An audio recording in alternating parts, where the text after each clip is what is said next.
Well, because you asked, well, one person asked, I am going to tell an actual book story. Um, I will tell you about the time I found an actual rare book at a library sale. Um, oh, yeah,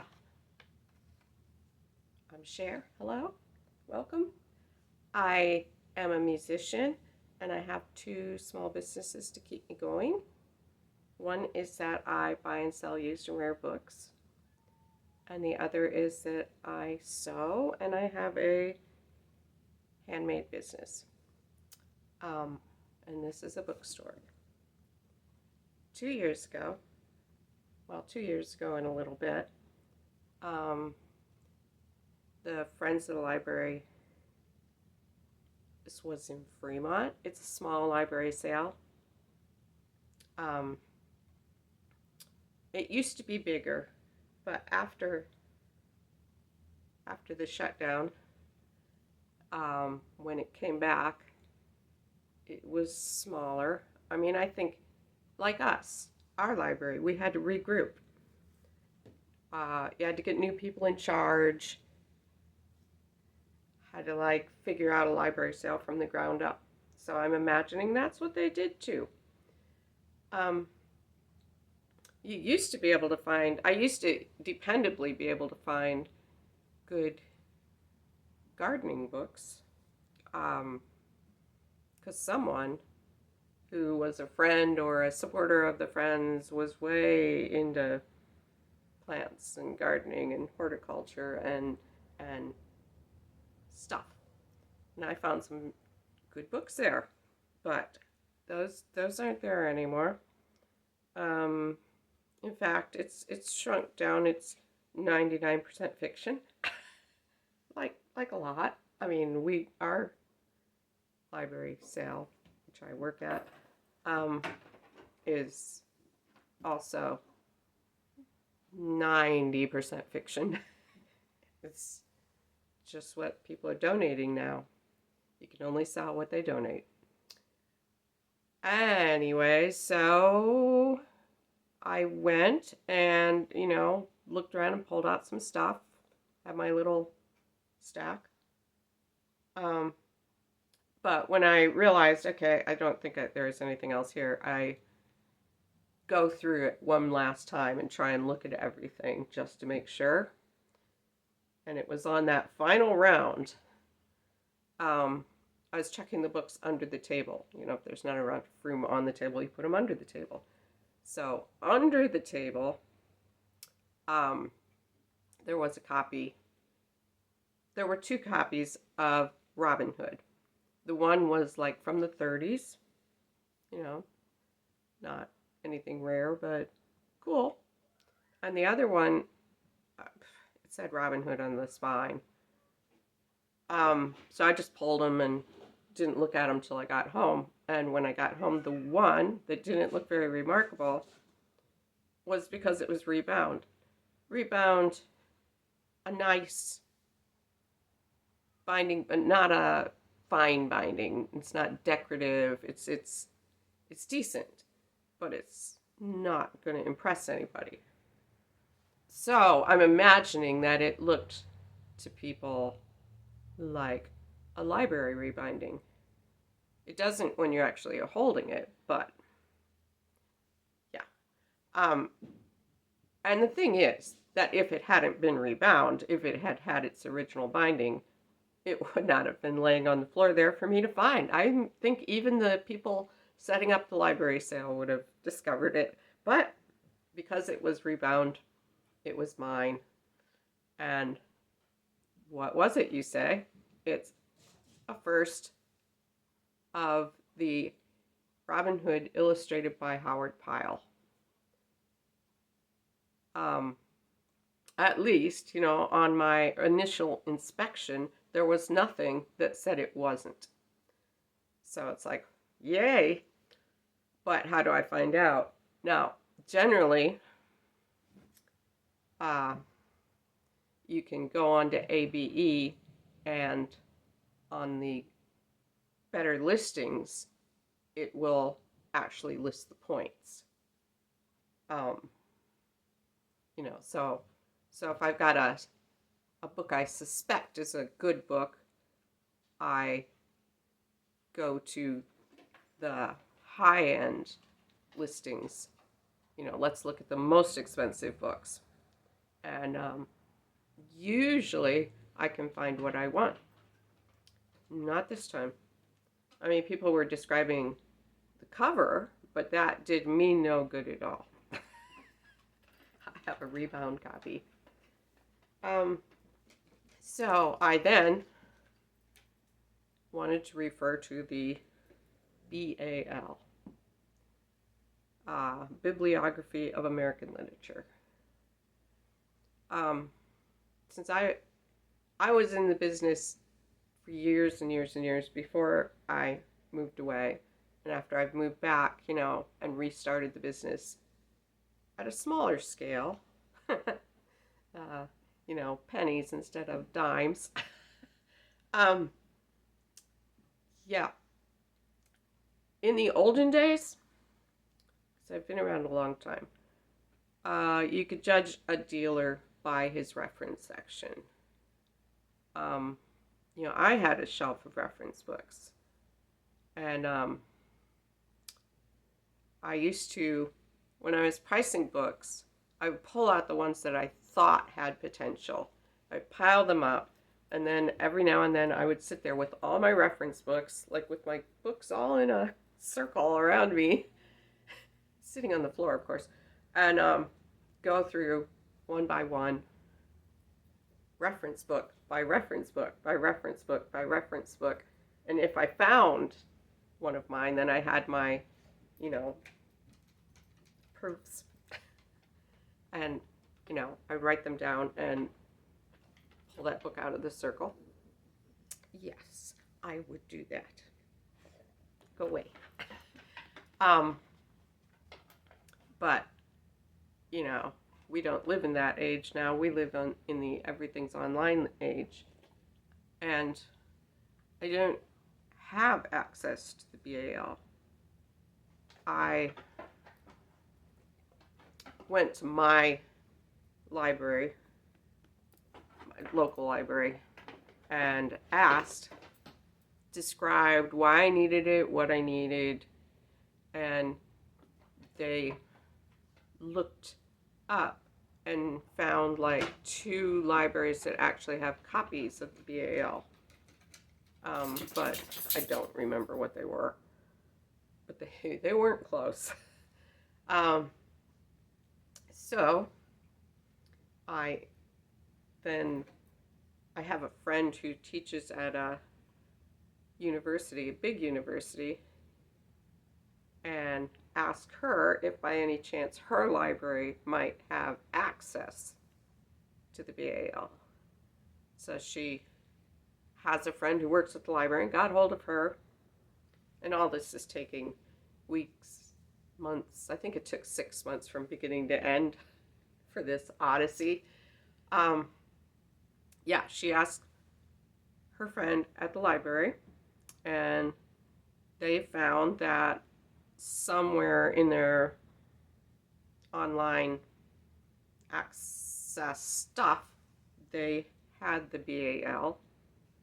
So they gave her like a portal to get into it, and passwords, whatever. So we could do it from her house. So I took my book. Actually, I had sent the book home with her to take to her library. Or did I? Well, anyways, we sat there and we got to it. It's like, hooray. Tried looking it up, and every time it would try to load the page, it crashed. We tried many times. It just kept crashing. So that's when I left the book. I left the book with Becky. Said, here, take care of it. She checked with her library friend. I assume. I don't actually know who she checked with at her library, but they had this challenge. Sometimes librarians like challenges. They contacted the owners, the people that they subscribe to many things, including the BAL. They checked with them and said, "Hey, this isn't working." I think they tried it too, and the those people, whoever they are, said, "Oh yeah, we know. We're like reformatting or re-somethinging it. So yeah, it doesn't work right now." So basically, right then, I learned that hey, no one can access the BAL. It's not just me. No one, unless I have a physical copy. This used to be our Bible. Anyways, the librarian kindly checked with a library, I think Fort Wayne, that specializes in children's. And they basically came back with, yeah, it's a first. But no like reference points that I could say, hey, this is first because, on page 22, there's broken type on the third line, all that. So evidently I was just supposed to say, yeah, this is a first, confirmed by some random librarian in Fort Wayne. Uh-huh. My struggle to sound professional. But it was. I mean, honestly, this is 6 months later. So I thought about it and just listed the book, which hasn't sold yet, so it's not a story with a, amazing ending. I listed it at a reasonable price, assuming I confirmed it as well as I could. So it's like, this is a first. And put what I knew about it and described the pictures and everything.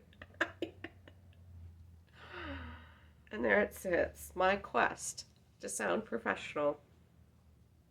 But it's like nobody else can check it either. We're all just going on, like a giant game of telephone. Like, so-and-so says this is the point, so I'm saying this is the points, and this is the points. That must be my signal. Anyway, so that's the end of the story as far as it's gone now. It's for sale. It's sitting on my shelf, on my good shelf where the good books live. Someday it might sell. You never know. That's the thing about books. They're not fast movers. And I don't know if that was an enlightening story or not, but that's my story about how I actually did find a rare book, which I've done other times too, but I think that's the best book I ever found at a library sale. I think I put $400 on it, which is a fair price. It's in decent shape. Anyways, it's been rebound. But if it hadn't been rebound, I wouldn't have it. Anyways, my barky dog is saying I should sing a song and get the heck out of here. So, here we go. Now, this is a song with a story. Maybe someday I should do a video on that. But no one's asked me to talk about my musical life. Anyways, when I decided to move back from Mexico, I discovered there was no way to get my animals back. At that point, it was 1 cat and 3 dogs. So, yeah. Yeah. Dave came and got me. It was a mess. Van broke down. Van broke down before they even got to me. I must say, I wasn't only living in Mexico, I was living in Yucatan Peninsula, so you had to drive to Mexico and all the way around. Anyways, this is a song that we wrote when we got home. It's called Mexico.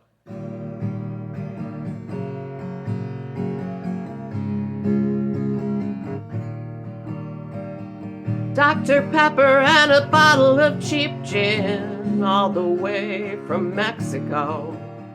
The fan's running hot, so hot, oh yeah, all the way to Ohio. Old music on the radio, guitars packed in back, all the way home. It's a long, long way of driving, yeah, all the way from Mexico. It's complicated, complicated, down and out in Mexico. I'm going back where the music lives, going home to Ohio. The kind of memories that burn through your soul, the Hooker Hotel in Tampico, the band smoking hot at the side of the road, hoping like hell it'll make it home. No beer on Sundays in Arkansas, cold pizza and Oreos, whatever it takes to get us home. It's a long, long way to Mexico. It's complicated, so complicated, down and out in Mexico, going back where the music lives, going home to Ohio. I want to talk about the kind of friend who will come to get you when you need them. Drive over mountains and through the potholes, 3,000 miles and counting. Maybe they're crazy, but I don't care. Maybe crazy's what you need to get them there. All I know is they came when I called, and we got the heck out of Mexico. Complicated, so complicated, down and out in Mexico. I'm going back where the music lives, going back to Ohio. Thank you.